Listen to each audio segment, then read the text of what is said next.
আওয়ামী লীগ কোন পথে হাঁটবে? আওয়ামী লীগের জন্য বাংলাদেশ প্রতিকূল আজকে, এবং আমি মনে করি আগামী অন্তত বেশ কয়েক বছর আওয়ামী লীগের জন্য বাংলাদেশের পরিস্থিতি অনুকূল হবে না। বিশেষ করে বাংলাদেশের তরুণ প্রজন্ম আওয়ামী লীগকে অ্যাকসেপ্ট করতে চাইবে না। কিন্তু এই ধরনের প্রতিকূলতার মধ্য দিয়েও একটা রাজনীতি, একটা দল ঘুরে দাঁড়াবার চেষ্টা করে, ধীরে ধীরে সামনে এগিয়ে যাবার চেষ্টা করে।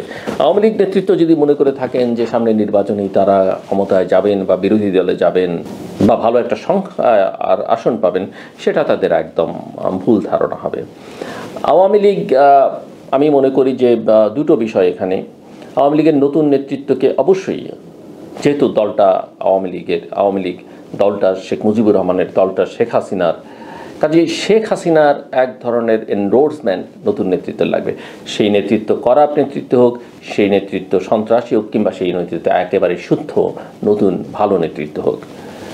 কিন্তু একই সঙ্গে এটা আমি বলে রাখতে চাই যে আওয়ামী লীগের নেতৃত্বের এই জায়গাটাতে শেখ হাসিনা বা তার পরিবারের কেউ যদি আসবার চেষ্টা করেন, সেটা একেবারেই সুবিধের হবে না বা একেবারেই ভালো হবে না।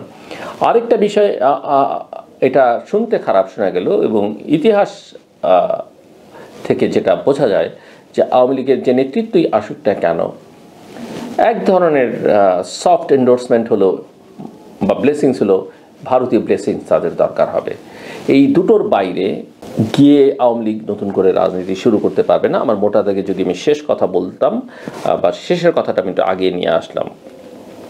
সো একটা প্রতিকূল পরিস্থিতির মধ্য দিয়ে ৭৫ বয়সী পুরনো একটা রাজনৈতিক দল, এই দলের ভবিষ্যতের রাজনৈতিক অঙ্গনে নানা রকম আলোচনা রয়েছে এবং আলোচনাটা আওয়ামী লীগের ভেতরেও আছে। অনেকেই নানা রকমের প্রস্তাবনা আছে, উনি নেতৃত্বে আসতে চান, ওনারা আগ্রহী, এই গ্রুপ আগ্রহী, পুরনো অনেকে সক্রিয় হয়েছেন, এরকম নানা চেষ্টা আছে।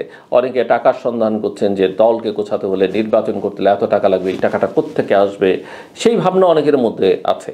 আবার অনেকে এটাই মানতে চান না যে শেখ হাসিনা গ্রিন সিগন্যাল ছাড়া আওয়ামী লীগ করতে পারবেন, সেটাও মানতে রাজি না। কিন্তু আমি যেটা মনে করি যে ওটা কিন্তু আসলে সম্ভব হবে না। তবে একটা জিনিস খুব স্পষ্ট, যেটা আমাকে সবচেয়ে বেশি, এত বড় পুরনো রাজনৈতিক দল, বাংলাদেশের মুক্তিযুদ্ধের নেতৃত্ব দেওয়া দল, যে দলের অনেক গণতান্ত্রিক সংগ্রামে অবদান আছে এবং যে দল ইতিহাসের সবচেয়ে জঘন্যতম কাজ স্বাধীনতার পরে করেছে, সেই দলটি একাধিকবার, সেই দলটির কোনো নেতাকর্মীর মধ্যে আমি এখন পর্যন্ত দেখিনি যে কোনো ধরনের অনুশোচনা বা ক্ষমা চাওয়ার কোনো লক্ষণ আছে। সেটা ১৫ বছরের দুঃশাসনের জন্য হোক, লুটপাটের জন্য হোক, মানবাধিকার লঙ্ঘনের জন্য হোক, অথবা ৩৬ দিনের জুলাই আগস্টের ব্রুটালিটি বা নির্মমতার জন্য হোক, মানুষ হত্যার জন্য হোক।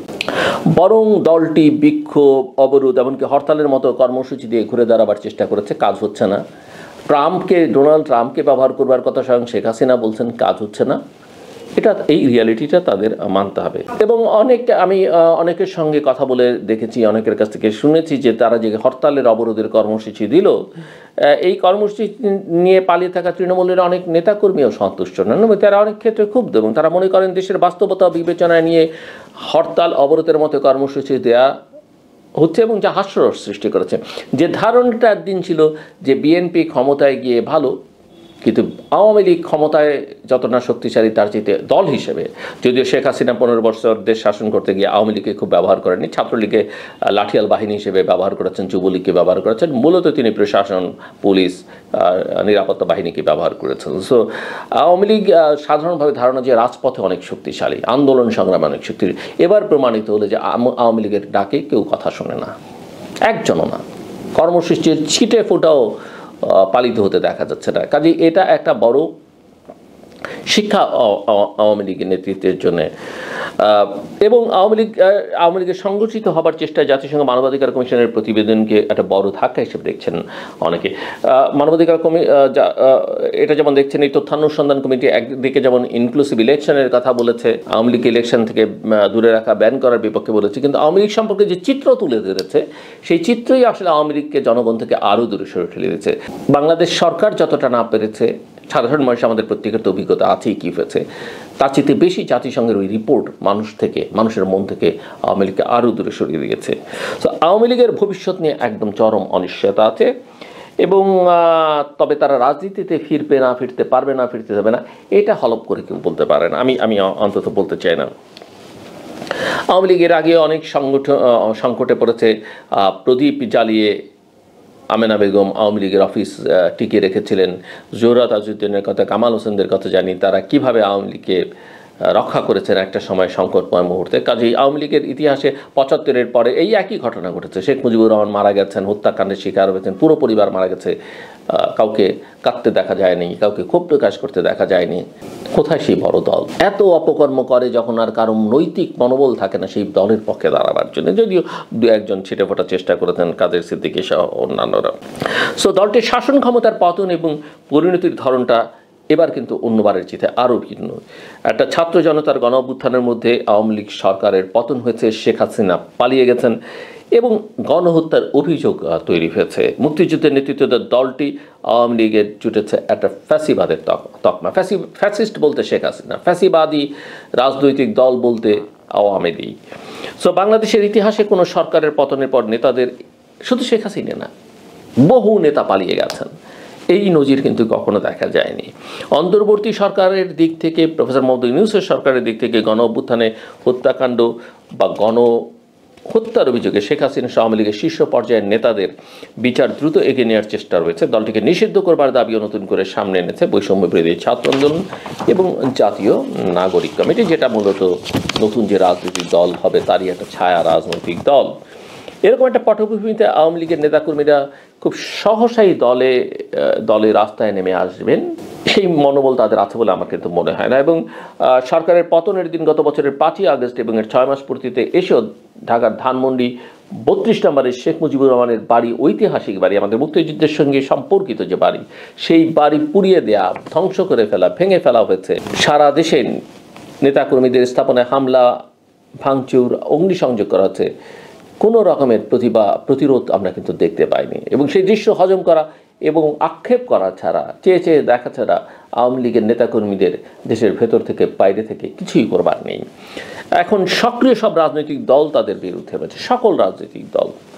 তবে তারা যাদেরকে সবচেয়ে বেশি নিপীড়ন নির্যাতন করেছে, মিনিমাম স্পেস দিতে চায়নি, তাদেরকে যেভাবে নানা ট্যাগ লাগিয়ে দিয়েছে, তারাই বরং তাদের জন্য ত্রাণকর্তা হিসেবে আবির্ভূত হচ্ছে। কারণ ওই দলটি, ওই শক্তিটি এখন গণতান্ত্রিক রাজনীতি করতে চাইছে। সো গণতন্ত্রের যে মূল এসেন্স সেটা ধারণ করবার চেষ্টা করছে। আমি বিএনপির কথা বলছি। বিএনপির হাজার রকমের দোষ আছে, আরও কোটি রকমের দোষ তারা ভবিষ্যতে করতে পারে, আমার সেগুলো নিয়ে কথা নেই। আমি এখন যেটা দেখছি সেটার কথা বলছি। এবং এই যে সব দল তাদের বিরুদ্ধে, এই কারণেই তারা প্রকাশ্যে বিভিন্ন দলের কর্মীদের দ্বারা আক্রমণের শিকার হচ্ছেন এবং হবেন।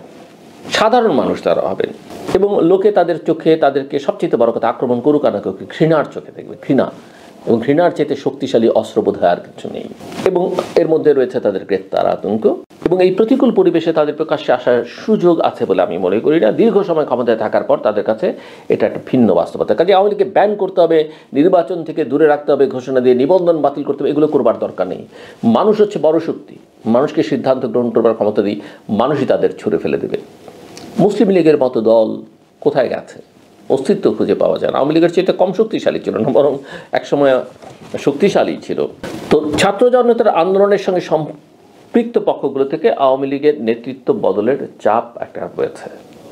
এখন সেটা শেখ হাসিনা বা তাদের মিত্ররা কীভাবে দেখবেন সেটা একটা বড় প্রশ্ন। তবে চরম সংকটের মুখেও দলটি কোনো পরিবর্তনের পক্ষে নয়। তারা শেখ হাসিনার নেতৃত্বেই ঘুরে দাঁড়ানোর পথ খুঁজছে, যেটা একদমই হবে না, আমি নিশ্চিত করে বলে রাখতে পারি। আপনারা লিখে রাখতে পারেন। যদিও রাজনীতিতে শেষ কথা বলে কিছু নেই, কিন্তু আমি বলতে পারি এই ব্রুটালিটির পরে, এত মায়ের কান্নার পরে, এত দীর্ঘশ্বাসের পরে এটা বাংলাদেশে আর হবে না।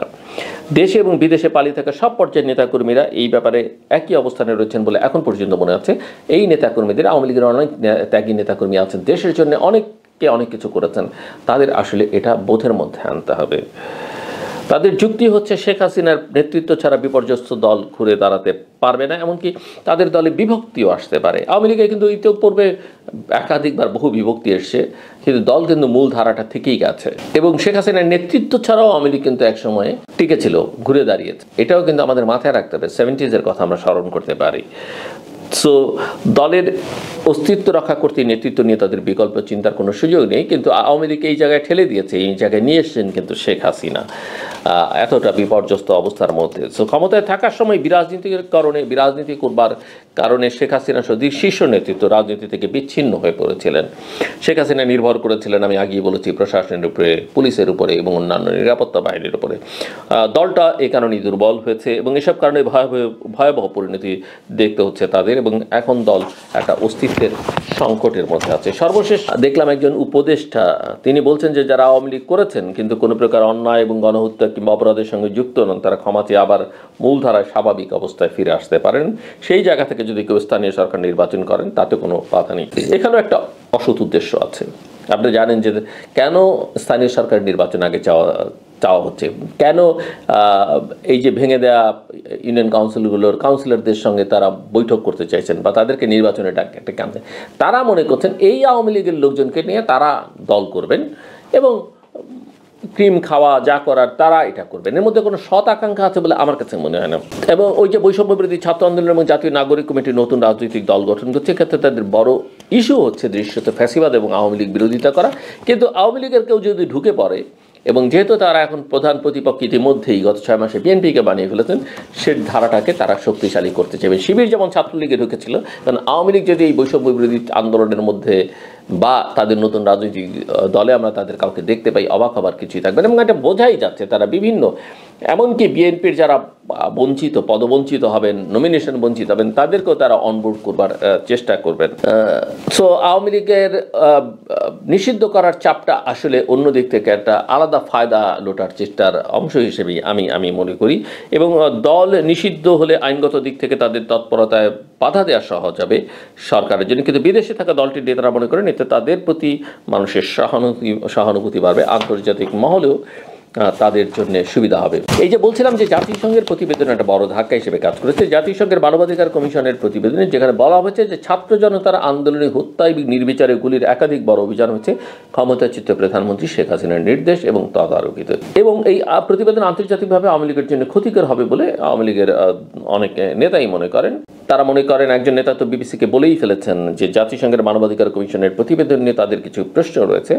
যুক্তরাষ্ট্র এবং লন্ডনে আইন বিশেষজ্ঞদের পরামর্শ নিয়ে সেসব প্রশ্নের জবাব তারা তৈরি করছেন, যা তারা জাতিসংঘের মানবাধিকার কমিশনের কাছে তুলে ধরবেন। রাজনৈতিক বিশ্লেষকরা মনে করেন জাতিসংঘের মানবাধিকার কমিশনের প্রতিবেদন আওয়ামী লীগের ঘুরে দাঁড়ানোর ক্ষেত্রে বাধা হয়ে দাঁড়াবে।